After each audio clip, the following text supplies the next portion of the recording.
जी हाँ, सुनने में आया कि आपके इंग्लिश के लिए खाली 10 दिन बचे हैं और आपको ये देखने को मिलता है भाई पूरे साल मैंने फिजिक्स पढ़ी, मैंने केमिस्ट्री पढ़ी, मैंने बायो पढ़ी, मैंने पॉलिटिकल साइंस पढ़ा, मैंने अकाउंटेंसी पढ़ी, लेकिन मुझे इतना टफ सब्जेक्ट कोई नहीं लगा जितना मुझे आज इंग्लिश लगता है। बिल्कुल लगता है भाई जब पूरे साल नहीं खोलते हैं इंग्लिश को, फिर जब लास्ट के 10 दिन रहते हैं, फिर लगता है इंग्लिश ये सबसे मुश्किल सब्जेक्ट है।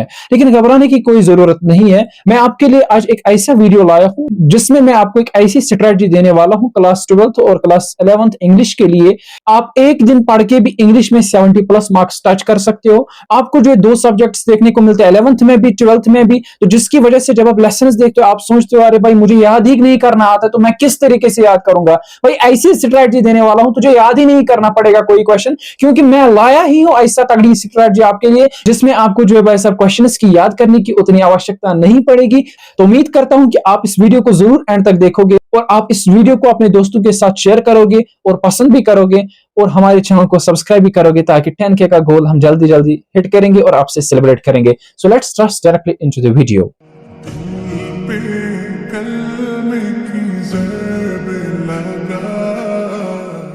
अस्सलाम वालेकुम। इस वीडियो के अंदर हम बात आज करेंगे जो आपका सिलेबस है और आपकी बुक्स इंग्लिश की वो क्या है, और इसमें हम बात करेंगे आपके क्वेश्चन पेपर का डिजाइन किस तरीके से होता है और आपका जो है पेपर पैटर्न क्या होता है और आपको कौन सा मटेरियल अभी पढ़ना चाहिए सच दैट आप 70 प्लस मार्क्स ला सकते हो इंग्लिश में। अगर मैं सबसे पहले बात करूंगा भाई आपके सिलेबस की, इसको मैं जल्दी निपटा दूंगा क्योंकि वीडियो लंबा बन जाएगा फिर, क्योंकि यहाँ पे आप लोगों को ये सबको पता ही है लेकिन कुछ स्टूडेंट्स को पता नहीं होती है। वो ये है कि अगर मैं आपके 11th और 12th इंग्लिश की बात करूंगा, जो हमारे पास 11th के स्टूडेंट्स हैं आपके सिलेबस में दो बुक्स रखी गई है, एक है हॉर्नबिल, दूसरे आप कह सकते हो स्नैपशॉट। और जो हॉर्नबिल है आपके उसके 11 चैप्टर्स मिलते हैं और स्नैपशॉट के आपके जो 3 चैप्टर्स मिलते हैं, सॉरी 5 चैप्टर्स मिलते हैं। और अगर मैं बात करूंगा 12th की तो आपको भी दो बुक्स मिलती है, एक है फ्लेमिंगो और दूसरा है विस्तास। और आपके जो फ्लेमिंगो है इसके 13 चैप्टर्स है और आपके विस्तास के 6 चैप्टर्स है। लग रहा है ना भाई साहब टफ, लेकिन घबराने की कोई जरूरत नहीं है, वीडियो को देखते जाइए। अगर मैं बात करूंगा भाई साहब आपका क्वेश्चन पेपर का डिजाइन किस तरीके से होता है, हर एक सब्जेक्ट 100 मार्क्स का होता है, तो आपका भी जो इंग्लिश है वो 100 मार्क्स का है और इसमें से आपकी जो थ्योरी है उसके 80 मार्क्स है, 70 नहीं है, ठीक है। और जो आपके इंटरनल असेसमेंट होते हैं उसके आपके जो 20 मार्क्स है। लेट मी टेल यू यहाँ पे हमारे इंग्लिश के अंदर जो 26 मार्क्स पास होते हैं, लेकिन इस साल के रिलैक्सेशन के कांसेप्ट के हिसाब से आपके इंग्लिश में 22 मार्क्स ही पास है। 22 मार्क्स ही पास है, बिल्कुल 22 मार्क्स ही पास है आपके इंग्लिश में।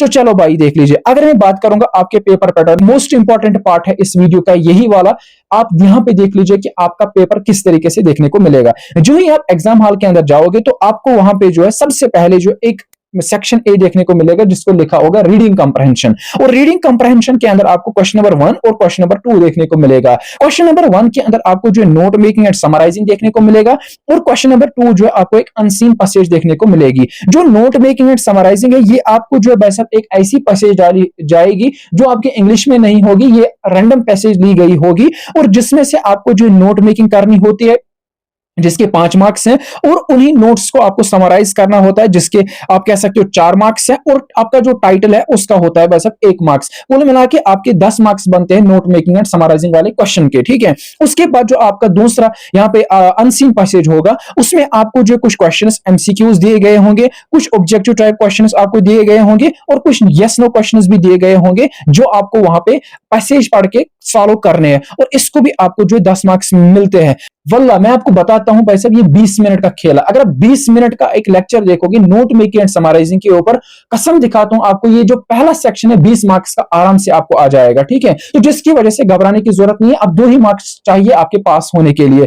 चलो भाई मैं बात करता हूं सेक्शन बी की। अगर मैं सेक्शन बी की बात करूंगा तो इसमें आपको देखने को मिलेगा राइटिंग स्किल जो आपके 30 मार्क्स का है। यहां पे थोड़ी बहुत चेंजेस है 11th और 12th के लिए। कहां पे चेंज है उसको मैंने यहां पे मेंशन करके रखा है। देखो अगर मैं सबसे पहली बात करूंगा जो क्वेश्चन नंबर 3 आएगा और राइटिंग स्किल का पहला क्वेश्चन आएगा, यहां पे आपको जो एडवर्टाइजमेंट मिलेगा और writing formal and informal letters. मैं आपको यहां पे बताऊंगा इसमें मोस्ट इंपॉर्टेंट जो एडवर्टाइजमेंट है, हर साल आता है, अगर आप यही करोगे तो ये आपके 4 मार्क्स पक्के हैं। उसके बाद जो नंबर 2 क्वेश्चन आता है वो है लेटर राइटिंग। लेटर राइटिंग में आपको आती है बिजनेस लेटर्स, ठीक है, और आप कह सकते हो आते हैं भाई साहब जो ये एक्चुअली फॉर्मल लेटर्स से, फॉर्मल लेटर्स में बिजनेस लेटर्स आते हैं और बाकी आते हैं लेटर टू एडिटर वगैरह, ठीक है। और यहां पे इसको आपको 6 मार्क्स देखने को मिलते हैं। और ये इजी कॉन्सेप्ट है, इसको थोड़ा बहुत देखना होता है तो बस ये आपको इजीली हो जाता है। उसके बाद यहाँ पे भाई साहब देखो 11th वाला आपको ये दो क्वेश्चन सेम है, लेकिन यहाँ पे आपको जो है ये क्वेश्चन जो है रेज्यूमे और उसके साथ साथ कवर लेटर, ठीक है भाई साहब, इसके आपको 6 मार्क्स है, जिसमें कवर लेटर के 2 मार्क्स है। इसमें आपको यूजुअली डाउट रहता है, मैं आपको बताऊंगा आगे इनको क्या करना है, प्लीज आप जो है वीडियो देखते रहिए, ठीक है।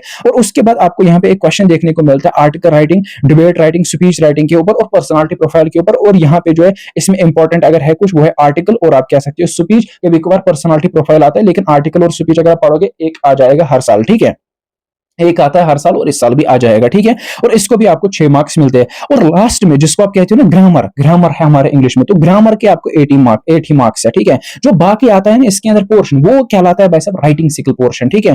इसी में आपको पढ़ने होते हैं थोड़े बहुत प्रोनाउंस के बारे में, टेंसेस के बारे में, पंक्चुएशन, नरेशन, इसको किस तरीके से करना होता है। इसके आपको एग्जामिनेशन के अंदर एक एडिटिंग पैसेज दी जाती है, वो एक पैसेज दी जाती है, उसमें डैशेस वगैरह होते हैं, वहां पे आपको लिखने होते हैं एरर्स और करेक्शन, ठीक है, कहां पे इसमें एरर्स है, कहां पे आपको करेक्शन करना होता है, इसको किस तरीके से करना है आगे मैं बताऊंगा। तो ये आपके 30 मार्क्स हो गए राइटिंग स्किल के, और 30 प्लस आप कह सकते हो 50। अगर आप इतना करोगे, रिमेंबर अगर आप इतना करोगे वैसा 50 मार्क्स मिलेंगे, और इंटू कर लीजिए 1.18 से, तो आप कह सकते हो अराउंड 58 मार्क्स आपको आई थिंक मिलेंगे आपके इंग्लिश में। और मिला लीजिए इंटरनल असेसमेंट के 20, तो वो हो गए 80 मार्क्स। अब क्या ही चाहिए भाई आपको इंग्लिश में, 100 में से 101 चाहिए क्या। चलो भाई 11th का जो राइटिंग स्किल है, देखो पेपर पैटर्न सेम है, पहले रीडिंग कंप्रेशन दोनों 11th और 12th के लिए, उसमें नोट मेकिंग एंड समराइजिंग, और दूसरा रीडिंग कंप्रेशन दोनों के लिए। और राइटिंग स्किल में कहां पे चेंजेस है वो मैं आपको बताऊंगा। देखो ये जो आपका पहला क्वेश्चन है, यहां पे आपको जो आता है एडवर्टाइजमेंट के अलावा जो है वैसा नोट्स राइटिंग और पोस्टर मेकिंग, ठीक है। और ये आपको चेंज है यहाँ पे,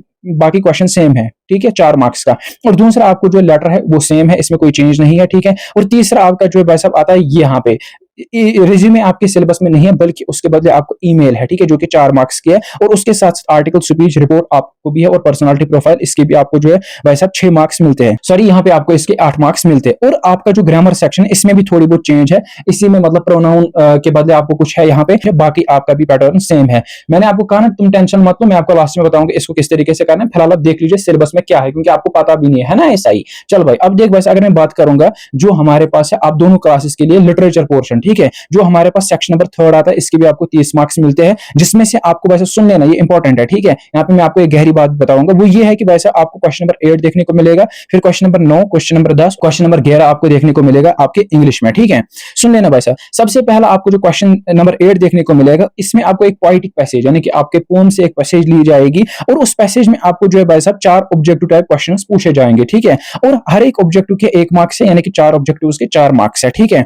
ये तो आप कह सकते हो भाई साहब उसमें, यानी कि आपको यहाँ पे जो है पोएटिक डिवाइसेस वगैरह के ऊपर क्वेश्चन पूछा जाएगा, ठीक है। और उसके बाद आपको 3 शॉर्ट आंसर क्वेश्चंस में से करने हैं, जो आपके पोम्स से निकाले गए होंगे, मतलब जो पोम्स के आपके एक्सरसाइज क्वेश्चंस होते हैं वो आपको दिए जाएंगे, और वो आपको भाई साहब क्या 2 करने हैं, ठीक है, जो कि अदर देन आपको जो पोएटिक डिवाइसेस करने होंगे, ठीक है, जो आपको भाई साहब 2 क्वेश्चंस है और 3-3 मार्क्स के, यानी कि आपको मैं कुल मिला के बताऊंगा पोम जो आपका सेक्शन है उसमें से आपको जो है भाई साहब 4 ऑब्जेक्टिव्स आते हैं, और आपको जो है 3 क्वेश्चंस आते हैं, जिसमें से आपको 4 ऑब्जेक्टिव्स के 4 मार्क्स है, और आप कह सकते हो 2 क्वेश्चंस के 6 मार्क्स है, यानी कि पोम सेक्शन में से आपको जो 10 मार्क्स देखने को मिलते हैं। अब बात करेंगे भाई साहब जो आपका प्रोज सेक्शन है, देखो आपको 3 आउट ऑफ भाई साहब 5 शॉर्ट आंसर टाइप क्वेश्चंस मिलेंगे फ्लेमिंगो बुक से, ठीक है। ये मैं बात करता हूं भाई साहब किसकी, जो हमारे पास 12th वाले हैं, क्योंकि 11th का भी सेम है, वहां पे आपको बस देखने को मिलेगा हॉर्नबिल, ठीक है, बाकी सेम ही है, मैं आपको वो दिखाऊंगा भी। और यहाँ पे आपको जो 3 क्वेश्चन शॉर्ट आंसर के देखने को मिलेंगे, ये आपको करने हैं 5 में से 5 क्वेश्चन देखने को मिलेंगे आपको, उसमें से 3 ही करने हैं आपको, जिसके 9 मार्क्स है भाई साहब।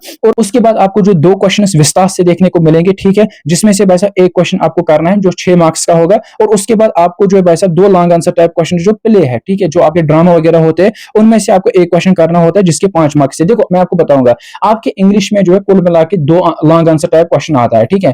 एक क्वेश्चन आता है भाई साहब आपके फ्लेमिंगो बुक से, और वहां 11th में हॉर्नबिल से, ठीक है। और दूसरा जो क्वेश्चन है वो आपको प्ले में से आता है 5 मार्क्स के, तो कुल मिला के आपके लॉन्ग आंसर टाइप क्वेश्चन 11 हो गए, ठीक। अच्छा, और इसी के साथ साथ प्रोज सेक्शन के आपको जो है भाई साहब क्या 3 क्वेश्चन देखने को मिलते हैं, यानी कि जो 3 मार्क्स के, तो कुल मिला के आप कह सकते हो गए 5 क्वेश्चन, ठीक है। और उसके साथ साथ आप कह सकते हो पोएम में से 2 क्वेश्चन हो गए 7, और आपके 7 क्वेश्चन आपको जो है आते हैं सब्जेक्टिव टाइप, और उसमें भी 4 आपको ऑब्जेक्टिव देखने को मिलते हैं। तो अब मुझे बताइए भाई साहब, आप जो है काफी आगे रखोगे अपने फ्लेमिंगो के नोट्स, अपने जो हॉर्नबिल के नोट्स, अपने स्नैपशॉट के नोट्स, विस्तास के नोट्स, ठीक है, उनको आप जो रटने लगोगे, आप 200 क्वेश्चन याद करोगे। आने कितने क्वेश्चन है भाई साहब? 7 क्वेश्चन। मुझे बताओ क्या ये कॉमन सेंस कह रहा है कि आप जो है इतने क्वेश्चन हर एक चैप्टर के याद करो, बस आने हैं 7 क्वेश्चन? ऐसा नहीं करना है, ठीक है। लिटरेचर में क्या करना है आगे मैं बताऊंगा, ठीक है, जुड़े रहिए।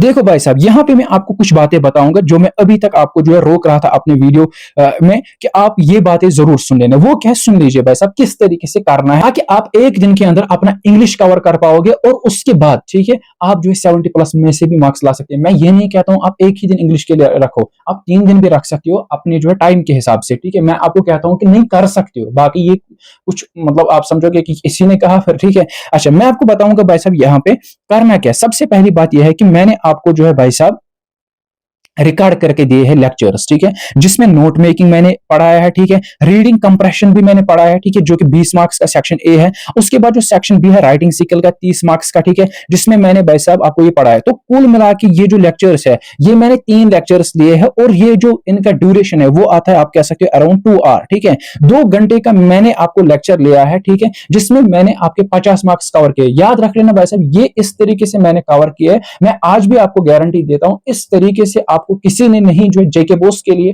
50 मार्क्स आपके राइटिंग स्किल के पढ़ाए हैं, सच दैट आप उनको एक दिन के अंदर कवर कर पाओगे, और उसके बाद जो है उनमें से 50 में से 50 मार्क्स लाओगे। आपको बहुत सारे वीडियोस मिलेंगे जेके बोस के लिए। यूजुअली जब भी आप सर्च करोगे आपको सीबीएसई के लिए ही वीडियोस मिलेंगे इंग्लिश के लिए, लेकिन अगर जेके बोस का कोई मिला, वो बहुत बड़े बड़े वीडियोस आपको देखने को मिलेंगे।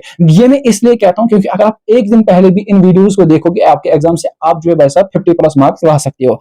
उसके बाद आपको यहां पे एक चीज करना है कि जो मैंने यहां पे लिखा भी है, 50 मार्क्स करने से आपको नए रिलैक्सेशन के हिसाब से 59 मार्क्स मिलेंगे। इससे बढ़कर बात क्या है? अच्छा, उसके बाद आपको क्या करना है भाई साहब, आपको यहां पे जो आपका प्रोज सेक्शन है और जो पोम सेक्शन, बोथ क्लास के लिए 11th और 12th के लिए, उसके आपको एक वन शॉट लेना है। प्रोज सेक्शन का भी एक और पोम सेक्शन का भी एक, ठीक है। वो इसलिए आपको लेना है भाई साहब, आपको थोड़े बहुत कंसेप्ट्स डेवलप हो जाएंगे, यानी कि आपको जो है हर एक चैप्टर की थोड़ी बहुत स्टोरी याद रहेगी। और यहाँ पे ऑथर का नाम आपको जो जरूर याद करना है, क्योंकि उसके ऊपर ऑब्जेक्टिव क्वेश्चन पूछा जा सकता है, जो मैंने वहां पे आपको कहा, ठीक है। ऑथर का नाम आप याद करोगे, और उसके बाद भाई साहब यहाँ पे आपको ये चीज जरूर याद। सॉरी डियर, यहाँ से वीडियो रिकॉर्ड ही नहीं हो गया था, क्योंकि जो है मैं अकेले होता हूँ, मुझे पता नहीं लगा कि रिकॉर्डिंग कट होगी, और जब मैं एडिट करने आया तो यहाँ पे लगा कि वीडियो नहीं आ गया है। तो मैं आपको यहाँ पे इंपॉर्टेंट बात बोल रहा था, वो ये है कि जो ही आप ये वन शॉट दोगे, उसके बाद आपको जो है मैं एक इंपॉर्टेंट क्वेश्चन बैंक जो है प्रोवाइड करूंगा, ठीक है, जो कि कंप्राइज करता है 30 क्वेश्चन, ठीक है। और वो जो 30 क्वेश्चन है उनमें से जो है मोस्ट क्वेश्चन आने की प्रोबेबिलिटी है, ठीक है, क्योंकि आप कहाँ बैठोगे 200 क्वेश्चन को याद करने। लेकिन अगर कभी कभार ऐसा हुआ कि कोई क्वेश्चन नहीं आया, जब कोई क्वेश्चन नहीं आएगा तो आपने ऑलरेडी कॉन्सेप्ट्स बिल्ड किए होंगे, आपने अच्छे से पढ़ा होगा, तो जिसकी वजह से आपको वो सारे क्वेश्चन टच होंगे, क्योंकि एग्जामिनर देखता है कि इसने थोड़ा बहुत लिखा है, तो जिसकी वजह से वो मार्क्स रखता है। अच्छा, आपका जो रीडिंग कंप्रहेंशन और आप कह सकते हो राइटिंग स्किल्स, मैं आपको बता दूंगा, मैंने ऑलरेडी जो है रिकॉर्ड किए लेक्चर जो कि आपको यूट्यूब पे देखने को मिलेंगे। ये प्ले लिस्ट है, तो इसमें जो पहला वीडियो ये आपको नहीं देखना है, क्योंकि आप ऑलरेडी आपने देखा स्ट्रेटजी वीडियो यही, और उसके बाद आप नोट मेकिंग देखोगे, रीडिंग कंप्रहेंशन देखो, राइटिंग स्किल देखोगे, और लास्ट में राइटिंग पैसेज, और ये 2 घंटे आपको मिलेंगे। आप ड्यूरेशन भी चेक कर सकते हो, ठीक है। और मैं आपको बताऊंगा आप व्हाट्सएप ग्रुप जो है ज्वाइन कर लीजिए, और टेलीग्राम चैनल भी ज्वाइन कर लीजिए, ताकि आपको मैं जो है लिंक प्रोवाइड करूंगा कौन से वन शॉट्स आपको देने हैं, ताकि आपको हेल्प हो जाएगा, और बाकी भी आपको जो है मटेरियल मिलेगा इंग्लिश का, और ये इंपॉर्टेंट क्वेश्चंस वगैरह, ठीक है, क्योंकि मैं यहीं पे प्रोवाइड करता हूं। और मैं आपको यहाँ पे बताऊंगा अगर किसी को जो है कोई भी डाउट रहा इस इंग्लिश के स्ट्रेटजी में, तो आप कमेंट डाउन कर लेना। ये जरूर बताना कि वीडियो कैसा लगा, और अपने दोस्तों के साथ भी शेयर करना, और लिंक आपको जो है डिस्क्रिप्शन बॉक्स के अंदर मिलेगी। सबकी बाकी थैंक्स।